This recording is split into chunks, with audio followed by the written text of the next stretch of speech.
उन्नाव दुष्कर्म पीड़िता का एक वीडियो सामने आया है जिसमें वो पुरुष आयोग की अध्यक्ष बरखा त्रेहान को लेकर बयान देती दिख रही हैं। वीडियो में उन्होंने बरखा त्रेहान को लेकर कहा है कि ऐसी महिलाओं के साथ ही रेप होता है।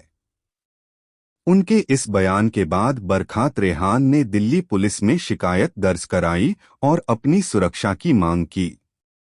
बरखा त्रेहान का कहना है कि यह बयान न सिर्फ महिलाओं के खिलाफ हिंसा को बढ़ावा देता है बल्कि उनके जीवन और सुरक्षा के लिए भी गंभीर खतरा पैदा करता है। उन्होंने अपने सोशल मीडिया प्लेटफॉर्म एक्स पर शिकायत की कॉपी साझा की और कानून को सबके लिए समान बताया है। साथ ही उन्होंने दिल्ली पुलिस से इस मामले में तत्काल एफआईआर दर्ज करने और उन्हें पुलिस सुरक्षा उपलब्ध कराने की मांग की है। बरखा त्रेहान ने कहा कि एक पीड़िता द्वारा इस तरह का बयान देना बेहद दुर्भाग्यपूर्ण है। तो आइए देखते हैं कि बरखा त्रेहान ने क्या कहा।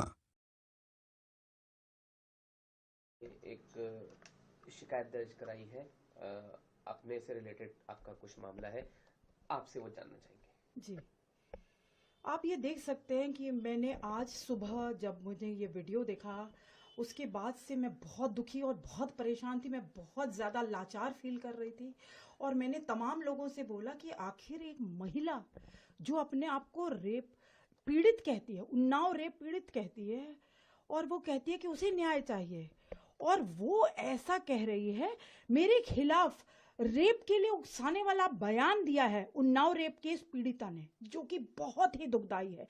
यही मैंने ट्वीट भी किया है। मेरे अधिकार कहाँ है और क्या महिला अधिकार कार्यकर्ता क्यों नहीं आए अभी तक? एनसीडब्ल्यू को मैंने सुबह टैग किया था, किसी ने मेरी खोज खबर नहीं ली, कुछ नहीं किया। पूरा दिन मेरा रोते रोते कटा। आखिरी मैं गई, मैंने इस पे पुलिस स्टेशन गई और वहां पे मैंने कंप्लेंट फाइल कराई है। और वहां कंप्लेंट भी जहां फाइल कराई है जिस थाने में, वहां पर भी मैंने उनसे पूछा कि कितनी कैसी मानसिकता है इस रेप पीड़िता की, उन्नाव रेप पीड़िता की, कि मैं तो इतनी संवेदनशील मुद्दा था कि मैं तो खुद इनसे मिलने गई थी जंतर मंतर पे, वहां इन्होंने मुझसे मुलाकात नहीं की। फिर मैंने पुलिस से 10 15 20 बार रिक्वेस्ट करी कि मुझे रेप पीड़िता से मिलने दिया जाए। पुलिस वालों ने कहा नहीं, वो बहुत आक्रोशित है, आपको मार देंगी, आपको गालियां देंगी, हम नहीं चाहते, हम लॉ एंड ऑर्डर मेंटेन करते हैं। और आप समझती हैं पूरे लॉ एंड ऑर्डर को, क्योंकि आप वही की दुहाई ले रहे हैं। क्योंकि मेरा जंतर मंतर जाने का मकसद सिर्फ और सिर्फ ये था कि कुलदीप सेंगर ने 8 साल जेल में काट लिए हैं और बेल उनका राइट है और बेल मिलनी चाहिए उन्हें। और इस पे सियासत ना करी गए, राजनीति ना करी जाए। रेप जैसे संगीन, जो बहुत ही सेंसिटिव जो बात है, इस पे सियासत नहीं होनी चाहिए, राजनीति नहीं होनी चाहिए। आप सुन सकते हैं, मैंने कहीं पे भी कोई और बात नहीं की, सिर्फ ये कहा कि रेप पर राजनीति नहीं होनी चाहिए। आप रेप पीड़िता को देखिए कि वो कर क्या रही है। वो मुझे इतना आहत कर चुकी हैं, वो इंस्टिगेट कर रही हैं लोगों को कि मेरा रेप हो। आप कैसे एक महिला हो करके, तो मेरे को तो लग रहा है, अच्छा एक बात बताइए, अगर उनके साथ रेप हुआ होता और उस पीड़ा से गुजरी होती तो क्या वो दूसरी महिला के लिए काम ना कर सकती हैं? इसी से पता चलता है ये फर्जी केस है। और मैं इस महिला को एक्सपोज करती रहूंगी और इसे जेल भिजवा के रहूंगी, ऐसा मैंने ठान लिया, क्योंकि इन्होंने मेरी आत्मा को कुचल के रख दिया। क्या मैं एक महिला नहीं हूं? मुझे, इनको तो सब कुछ मिला है, गाड़ी घोड़ा, सीआरपीएफ के जवान जिनके साथ ये चलती, सुरक्षा मिली हुई है, प्रोटेक्शन मिली हुई है। मुझे क्या मिला? मैं तो आम जनता की सेवा करती हूँ, मैं तो सामाजिक कार्यकर्ता हूँ, मैं तो हर इंसान की मदद करती हूँ। तो मैं तो सड़कों पे जाती हूँ, मैं तो अकेली हर जगह ट्रैवल करती हूँ, मेरे साथ तो कोई भी नहीं है। मैं तो एक बहुत ही मामूली घर की लड़की हूँ, तो मेरे साथ कौन खड़ा है?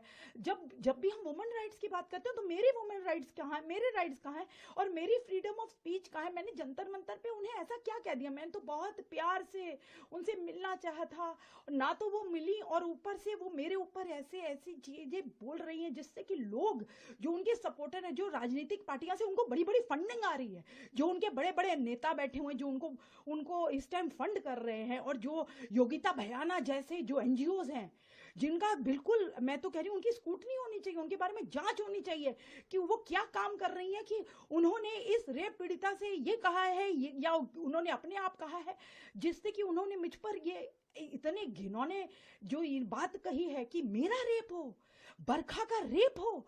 अरे कैसे, मैं हिल चुकी हूँ। आप लोगों से विनती करती हूँ कि मुझे बचाया जाए, कल को मुझे मार डाला जाएगा। मेरा तो कोई भी नहीं है इस संसार में, मुझे मुझे मुझे मदद करी जाए। मैं भी तो एक महिला हूँ। क्या उस महिला के सारे जो भी राइट्स है उस महिला के मेरे कोई राइट्स नहीं है? मैं कहाँ जाऊँ? अगर कल को मुझे रेप कर दिया जाए, मर्डर कर दिया जाए, मैं किसके पास गुहार लगाऊं? उनको तो कोर्ट ने प्रोटेक्शन दे दिया था, तो भी वो हाय तबाह मचा रखी है कि मेरे बच्चा अकेले जा रहा है, मेरा ये अकेला, मेरा भाई अकेले जा रहा है, ये हो रहा है, वो हो रहा है। उनको पूरी प्रोटेक्शन मिली, पूरी फैमिली को प्रोटेक्शन मिली है। यहाँ हमें तो कोई प्रोटेक्शन भी नहीं मिली है। हमने तो आज सिर्फ एक कंप्लेंट लिखाई है, पहली सीढ़ी। मेरा तो कोई मीडिया वाले पे भी मेरे को लगता है कि उनको भी ये बताना चाहिए इस देश को कि जब वो महिलाओं के साथ खड़े तो क्या मैं महिला नहीं हूँ? मैं भी तो महिला हूँ, मेरी भी तो आवाज सुननी चाहिए। कौन सुनेगा मेरी आवाज?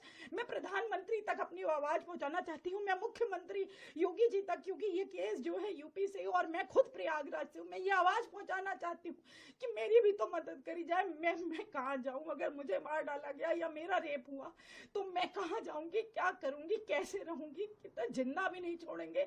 ये बहुत बड़े लोग हैं, हम तो बहुत छोटे लोग हैं। मुझे बचा लो, मुझे बचा लो। बहुत हुआ अन्याय, बहुत। मैं तो साधारण लोगों के लिए, आम लोगों के लिए काम करती हूँ। आप पूरा मेरा ट्विटर छान लीजिए, आप सब देख लीजिए। मैं हमेशा साधारण लोगों के लिए ही, सिर्फ आम लोगों के लिए, जो बेचारे जो परेशान होते हैं उनकी आवाज उठाती हूँ, उनकी आवाज बनती हूँ। मेरा कोई पॉलिटिकल बैकग्राउंड नहीं है, लेकिन ये क्या तरीका है कि अगर आम लोगों के लिए आप खड़े हो, गरीब आदमियों के लिए मैं तो खड़ी होती हूँ, जो गरीब मर रहे हैं उनके लिए खड़ी होती हूँ, उनकी आवाज बनती हूँ। जो मर रहे हैं, जो आत्महत्याएं कर रहे हैं, मैं तो उनकी आवाज बनती हूँ, उनकी आवाज बुलंद करती हूँ हर पटल पे। और यहाँ पे भी मैंने कोर्ट की आवाज को बुलंद किया, जो कोर्ट ने कहा है, जो दिल्ली हाई कोर्ट का जजमेंट, जो ऑब्जर्वेशन था। मेरी सारी बातचीत सिर्फ दिल्ली हाई कोर्ट पे थी कि उन्होंने जो एविडेंस देखे उसके आधार पे जो भी कहा है हम उससे पूर्णतः सहमत है, और मैं आज भी सहमत हूं। लेकिन ये जो महिला है उन्नाव रेप पीड़िता, ये किस ओर ले जा रही है? ये किसी सियासत चल रही है कि कभी ये कहती है कि दिल्ली हाई कोर्ट के जज साहब बिक गए हैं। ये मेरे साथ ही नेशनल टीवी पे बैठ के कह रही थी, तब भी मैंने इन्हें टोका था।